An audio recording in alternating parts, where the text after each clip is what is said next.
Oh, well, hello everybody. Zach Couples Physical Therapist here, and you've been checking out my posterior pelvic tilting game for a hot minute now. I get it, it's pretty good, but maybe yours isn't, or maybe your supreme clientele's is kind of meh.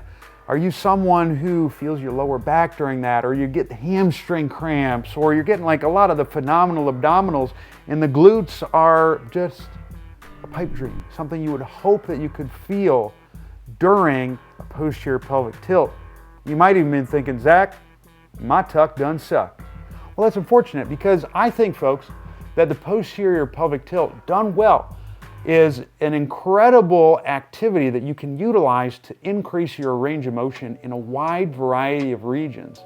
The problem is a lot of people don't know how to perform this simple activity that is very effective correctly. But that changes today, because your boy, Big Z, has you covered. We're gonna go into the biomechanics behind a posterior pelvic tilt, what you should be doing, why you should be doing it, and what you should not be doing, so you can stop having a tuck that done suck and become a bad mother tucker.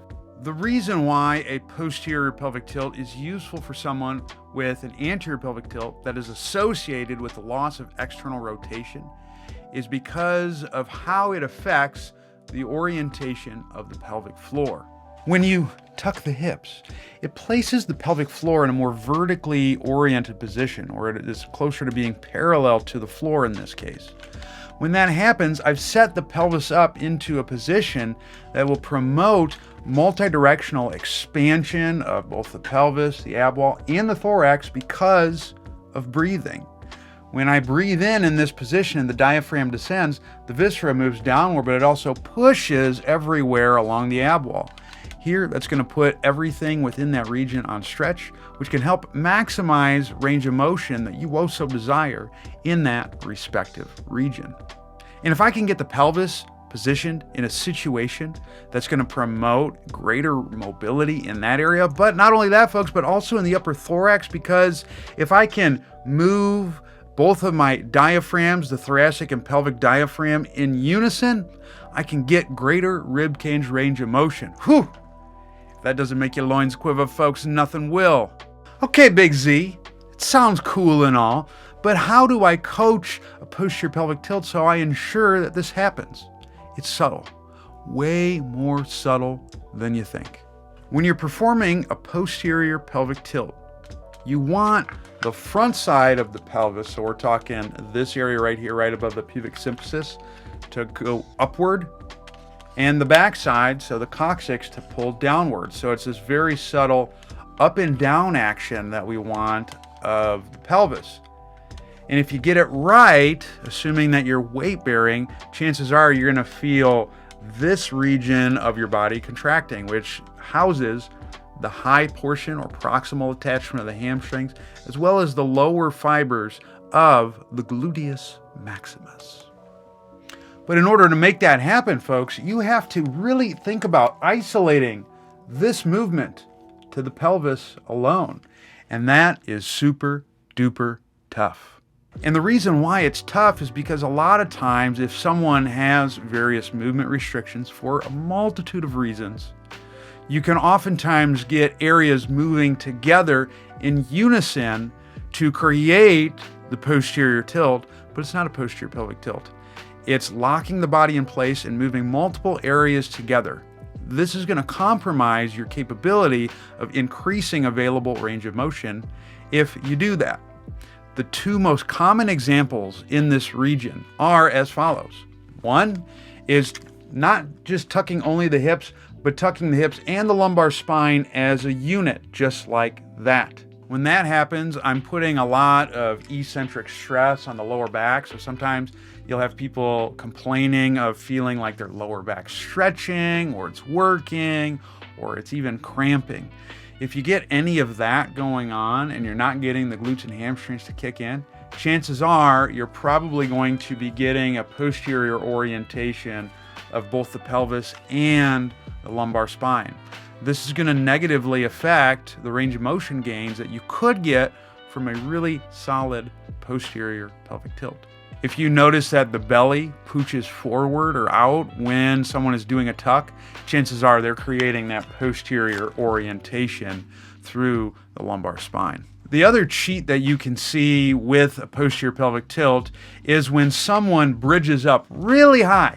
So what they do is they translate the pelvis forward. So instead of getting a tuck like that, they end up keeping the pelvic position and just shooting it straight up like that. And a lot of times you'll see back extension along with that. These types of individuals may complain of experiencing like most of their lower back's working, or there's someone who squeezes the cheeks really hard, like they just spent an all-night bender at Chipotle. Yeesh. We don't want either of those things to happen. This strategy could also present with a pooch belly, albeit for different reasons. With the posterior orientation, we get the pooch belly because the abs are helping create the tuck, so you'll feel a lot of ab activity during that variation. With the translation of the pelvis forward, because we're assuming that we're on our backs here, what will happen is the rectus, damn near cildus abdominis, will contribute to the forward migration of the pelvis. You'll see the sternum depress, and then the belly will move forward. That is also undesirable. How do I tell if I'm someone who's translating the pelvis versus getting a posterior orientation? It all depends on the position of the lower back. The lower back is on the ground, but they complain of some of the things we talked about, or you see the abs really working, that's a posterior orientation.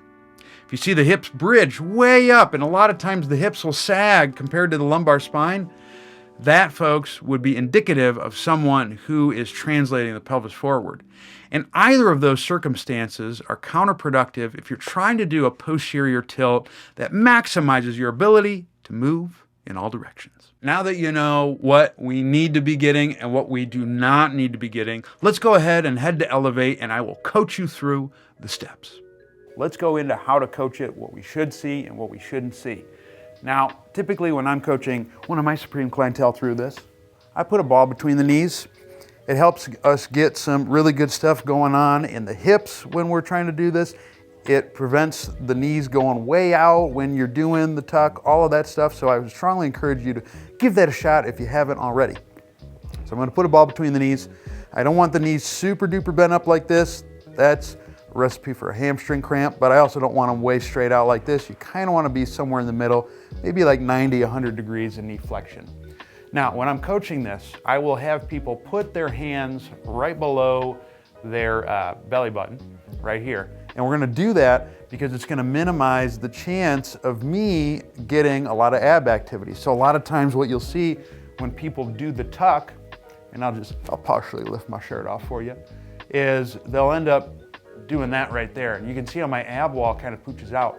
And as we talked about before, that's associated with that posterior orientation of the low back. So I don't want to see the ab wall coming up. And like even there, even though I'm tilting my hips up, I feel my back doing the work, not necessarily my glutes and hamstrings.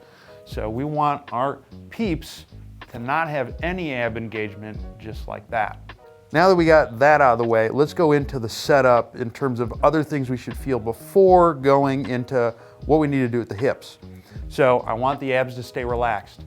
I'm going to apply a little bit of pressure on the inside of my heels as I do this. I'm not pushing way down so my hips come up like that, just a slight amount of pressure into the heels. Sometimes if you get it right, you actually might feel your hamstrings kick in a little bit. That's step one. Step two, give the ball a very gentle squeeze. It doesn't have to be crazy amount, just a little bit so you hold the ball in place. And then from here, you can choose several different cues to elicit the tuck. There's a few that I like that I found successful. One could be envisioning that someone grabbed you by the back pockets and is pulling your back pockets towards the heels, just like that. And if you get the tuck just right, the abs stay disengaged, back stays flat, you're gonna feel your glutes and hamstrings doing a little something, something. So the back pocket tuck works really well. Another cue that you can use is thinking about pushing the knees forward as you do the tuck. So I got that heel pressure, inside heel, gentle squeeze of the ball, abs are relaxed, knees go forward. That really gets the hamstrings and glutes for me. Another one that you can use, we kind of discussed this a bit in the didactic portion, but you can also imagine that your belt buckle is being pulled up towards your nose That also works really well. You just got to make sure that the abs stay relaxed as you do it. So either think back pockets, think knees forward, or think belt buckle up to nose. Now, if you've tried some of those cues and it's still a little sus, there's a few others that I've utilized as well to great success. So other things that you can think about when doing this, aside from getting the heel pressure, getting the squeeze, is you can think about really making your tailbone long. You can also imagine, and sometimes this visual cue works really well, thinking about lifting the pelvis up off the ground, not the lower back. So my hand in this case would be the pelvis. Or my forearm would be the lower back. So we want this to happen, not this. That can also work. Or also considering peeling. So imagine you got sticky tape on your rear or your tailbone, and you're gonna peel the sticky tape or the Velcro off of the ground as you do the tuck. Now, if you've tried all of those different analogies and none of them's working, provide contrast. You can actually do an anterior pelvic tilt, so really think about arching the back, and then have them and instruct the client to go in the opposite direction of that. Doing the arch and then unarch cue gives your client a little bit of semblance of, I want you to go to this end range, and then you want to take it in the exact opposite. So it gives them a contrasting thing for them to sense within their bodies. And that works really well. If you don't get that, then this might not be the right position to coach the tuck, and you could go into something like side lying or gravity eliminated, which oftentimes is easier. But still think arch and then slowly unarch, making sure the abs stay relaxed. You got a little bit of heel pressure, getting a gentle squeeze of the ball, and if you get it right, you're gonna feel the glutes and the hamstrings. Now, there's a lot of ways that people will screw this up. If you see someone, as we mentioned before, getting the pooch belly, that's not gonna cut it. Also, a lot of times people will squeeze the cheeks and bridge way up like that, but if I touch my back, folks, it is rock hard. I don't want that with a posterior pelvic tilt because that's not gonna give me the hip mobility that I like. Other things, if someone doesn't have a ball, what you might see is you might see them push the knees out when they're doing the lift. We don't want that either. That's why the ball is really useful for that. Along with that, you might see your supreme clientele go on the outside of their feet. Again, putting the ball there seems to alleviate that issue if you keep it between the knees. Then the last thing that I will oftentimes see people do, and this might be a little controversial with the posterior pelvic tilt, is you might have someone dig the heels to try to get the sense of the hamstrings and glutes kicking in. I typically don't do heel digs when I'm coaching the tuck. And the reason why that is because it engages more of the distal or lower portion of the hamstring when we're trying to get more of the upper. When the distal hamstring is engaged, the knees tend to flex a little bit more. That can actually create pelvic translation forward, which we had seen with the glute bridge, because the lower hamstrings don't have as good a leverage to create a posterior tilt of the pelvis. So to recap, what we want to try to do, as opposed to those cheats, is get your heel pressure, gently squeeze the ball, abs stay relaxed, and find some cue to get the hips to curl underneath you without a bridge or anything else of that nature. And that right there, folks, are the keys that you need to know when it comes to performing a posterior pelvic tilt like a rock star. What struggles do you have when you're doing the tuck? Are there other areas that you are having a difficult time with that your boy Big Z can help you with? If so, go ahead and leave a comment below. And while you're here, go ahead and hit the like and subscribe button, because that helps the fam keep growing. And also, if you are someone who is either a coach or clinician and you want a little bit more in-depth hands-on on how to get the most out of coaching activities like the one I showed you today, sign up for my seminar, Human Matrix, which I have a link in the 2022 dates below. We're going to be in Buffalo, New York in May 7th and 8th, Seattle, Washington, May 28th and 29th, and Boston, Massachusetts, in August 6th and 7th. Otherwise, thank you so much for tuning in. You've been an incredible, outstanding audience, and I hope that you keep it real, but not to the extent things go wrong. Stay hungry, stay learning, stay moving, and I'll see you next time. Deuces.